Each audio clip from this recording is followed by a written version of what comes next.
Game 2. Golden State Warriors, Cleveland Cavs in the 2016 NBA Finals. Now everything is wrapped. Now back to part 2. You know, like, what the? You got my man from the Root, Black Dog, what you doing?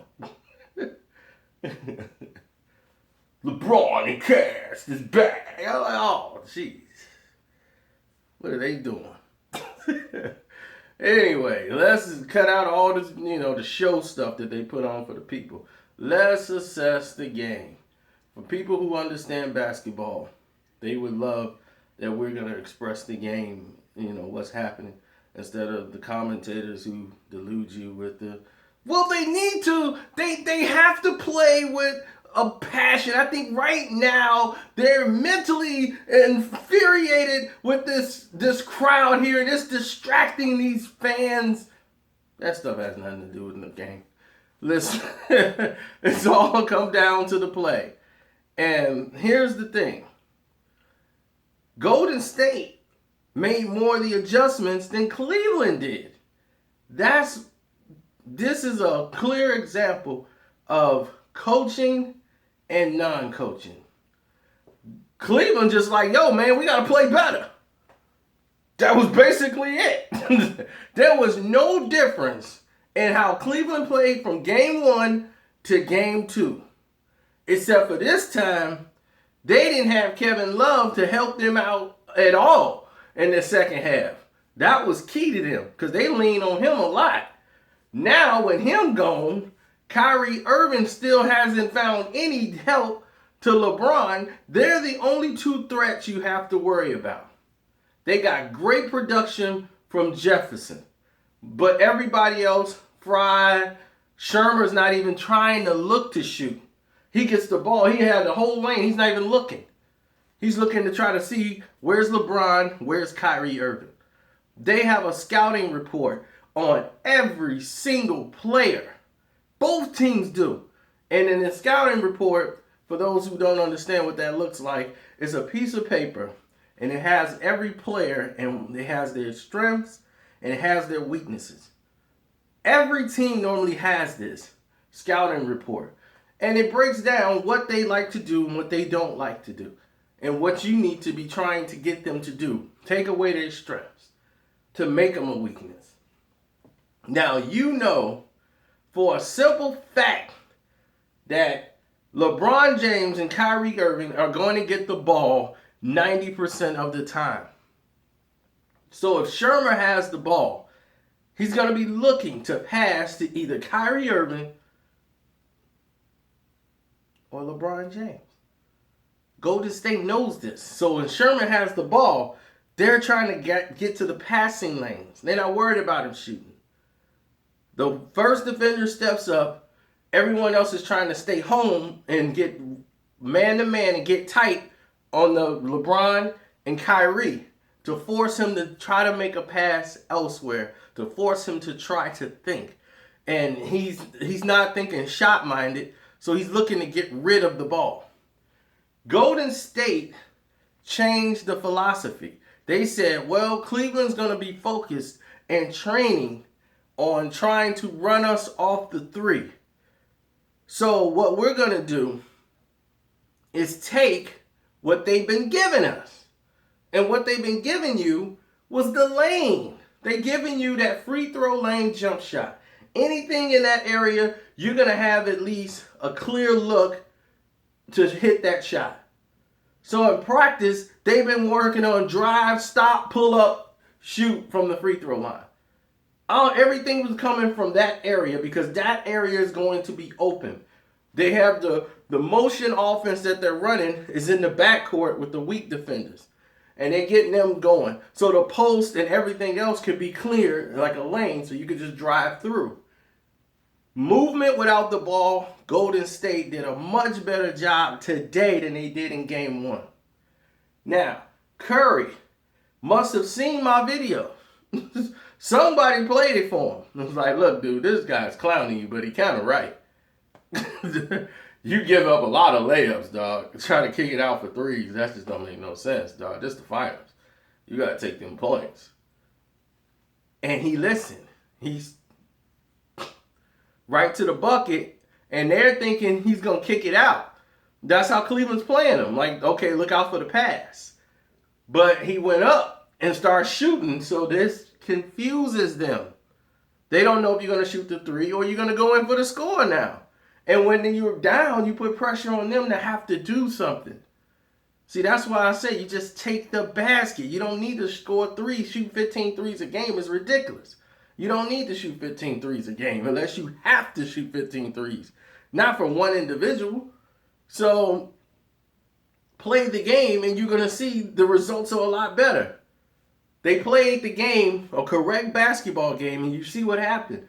Draymond is the best player. Now, do you want to argue with my video? Everybody, he don't have to score 28 points a game to be the best player in the game. The man has how many triple-doubles? 11 triple-doubles? I mean, come on, he's leading the team in assists, rebounds. I mean, what he does things that can't be recorded. He's guarding the best players in the NBA, period. That's what he does. He's battling in there because they have lack of a center. Bogut is in there. He's helping Bogut in there on the boards. This is the guy who makes the team run. Without Draymond, you are in trouble. His interior passing is the reason why the teams can stretch out and they have to guard all the shooters. And the movement offense, this is the reason why Barnes getting open layups. Iggy can get dunks and all of these things because he's a great interior passer. Then you can't leave him alone. He'll shoot. And like he said, Coach Cam McCall, like, look, they're going to give you a green light to shoot. Like, if you're in rhythm, shoot it. And Draymond can shoot. He really can. His shot look a little weird sometimes, but it goes in. He really has a decent shot. I mean, it's not a shot that if you got a man on him to take it like that, like falling back and stuff, but if you leave him wide open where he could just sit there, pop up and shoot, Dre will drop you. As he showed today, do not keep giving him open threes. So that's problematic for them. Now, I want to see if people were doing their homework today. Tell me what was wrong with Cleveland's defense in this game. They played the best they possibly could for about 13 seconds of the 24 seconds. Okay, no one's going to answer. So, so let me tell you what they did wrong. What they did was they froze. They had terrible switching going on because they had no communication on the court that was going on. When Tristan Thompson was in there, they had great communication. When he wasn't in the game, the communication was a little weird. And Jefferson, for some reason, was not hearing the other defender, or Kyrie was not. When he's having a bad game, he's having a completely bad game. He's not there. And he's not picking up when it's time to switch. And when the defender cuts, nobody can hear on the other side. Maybe it's too loud in there and they just can't hear, but you got to have a way to communicate to the weak side defender. Because if he don't hear you, he cannot help. Don't you realize? He don't have a third sense. He got to have the ears to hear you. Or you got to communicate better. Or you got to get louder. You got to say, hey, don't yell at him after the play. How many transition dunks did they have that came off of back cutters? People cutting off the back. How many of those you saw? Cut through the back, catch, dunk. Catch, layup. Catch, dunk. You're like, why is no one talking? That's a coach's nightmare. That would get people pulled out of games. If any other level would be, you out the game. Yeah. It's like, coach, he ain't talking to me. See, when you play organized ball, that's what happens. Even on the court, in a regular 5-on-5 JV scrimmage, they'd be like, back. You know, they letting you know, this back door, watch the back door. Somebody slipping through the back door. Every play was like that. And Kyrie Irving is still doing isolation basketball. When you playing in isolation basketball with no movement, you're looking at so many blocked lanes and so many people moving at one time, but now those people are standing still because your team isn't moving. Then the back just say, okay, Kyrie, I guess, is finna do it on his own, so we finna move now. And they know you're not looking to pass, you're looking to go ISO and isolate them, but now it's one-on-one, which is you and the defender. Then when you get to a certain spot, they're going to close. Now you have nowhere to pass because you can't see over the big man, so it's like you versus 5. That's why isolation does not work unless you have movement. You have to do, if you're going to do isolation basketball, you could run X. X play. A X play is, it's called a double X. A double X play is 2 players crossing up and taking the defenders past you. They'll take the defenders past you, but you're going to have the lanes open, and then you're going to have a cutter. Those lanes are open, and somebody's going to cut. So when you make your move to go, somebody's going to cut, and they're going to be open. Or you can kick them out on the wing. You have the option. You have a double X going. But Kyrie Irving's not looking for that. Kyrie Irving's looking, I'm finna score. I only got 1-2 buckets. I got to get it going. Oh, here it is. See, the worst thing that happened to him was that he had a lot of success early on shooting against, Detroit. He was shooting lights out.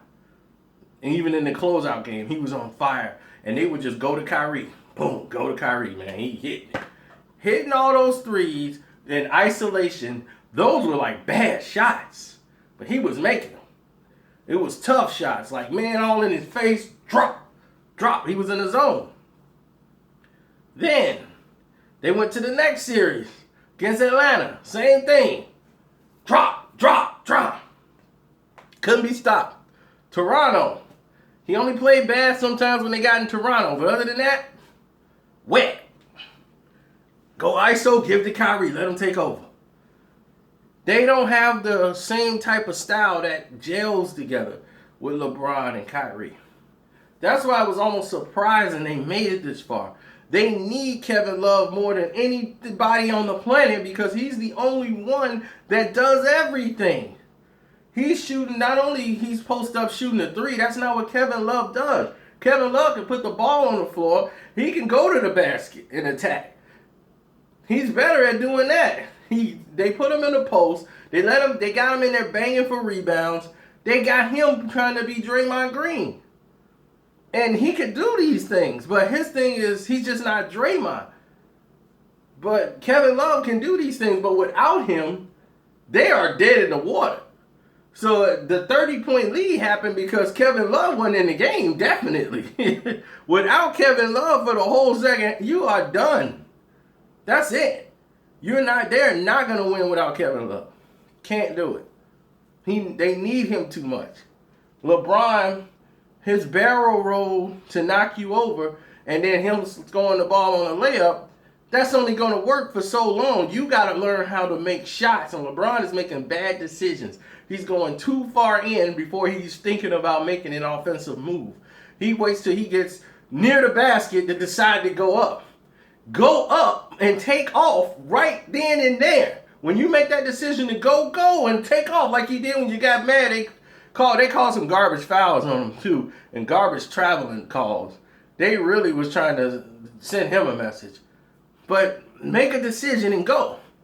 And as you see for Curry, he played a better game today, even though he still shows you he's not a true point guard. He's just really a scoring guard. Not a knock on the guy. He's phenomenal. But to you arcade-loving basketball fans, the shots that he take, when we try to explain to you, this is not basketball. This is not how you play. This is how you play on a basketball court in the prairie or something in the schoolyard. You don't do that in an NBA game, especially of this magnitude. All this pulling up from half court.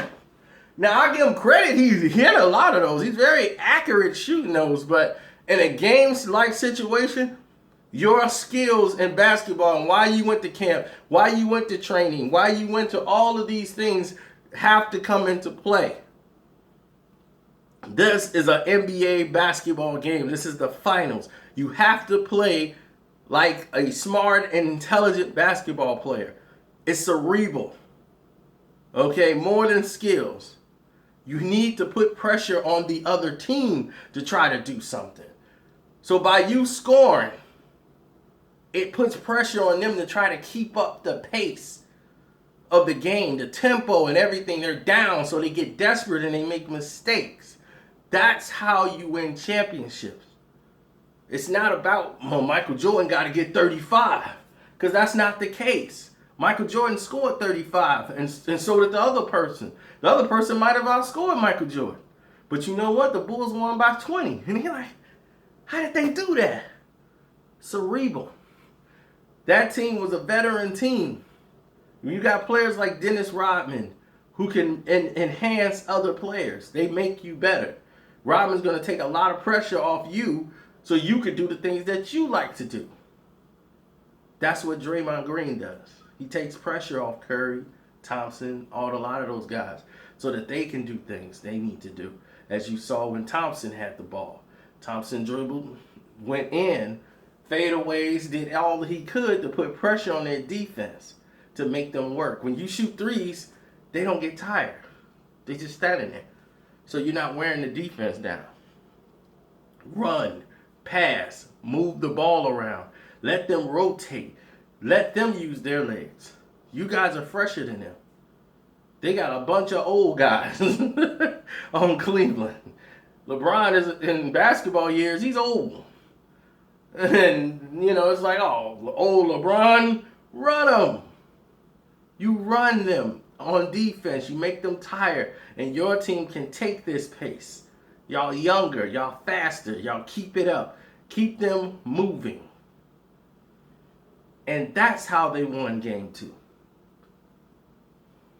Hope that was clear enough for everybody to understand. I enjoyed the way they played basketball today. Steph Curry doesn't mean he's not the MVP of the league. Doesn't mean they got to take away his trophy or he played a bad game. He just didn't need to do the things that he did. And you see he had more points than he did when he was in game 1. When he was shooting up all those threes and was broke. You don't have to be lights out for the team to win. Trust your bench. Trust your team. And believe me now, Golden State have eminent trust in Barbosa and everybody on that team now. That anything, their confidence level is up. They're playing basketball out there. The other team, there isn't. Not a lot of confidence on the other end. They just know, let all the pressure be on LeBron. Let all the pressure be on this guy. But no one else is willing to step up. Shermer, where are you? J.R. Smith, really? You going to come out like you're aggressive, then go back in the hole like a turtle? Come on, man. This is the finals. If you don't step up now, you just what I said you would.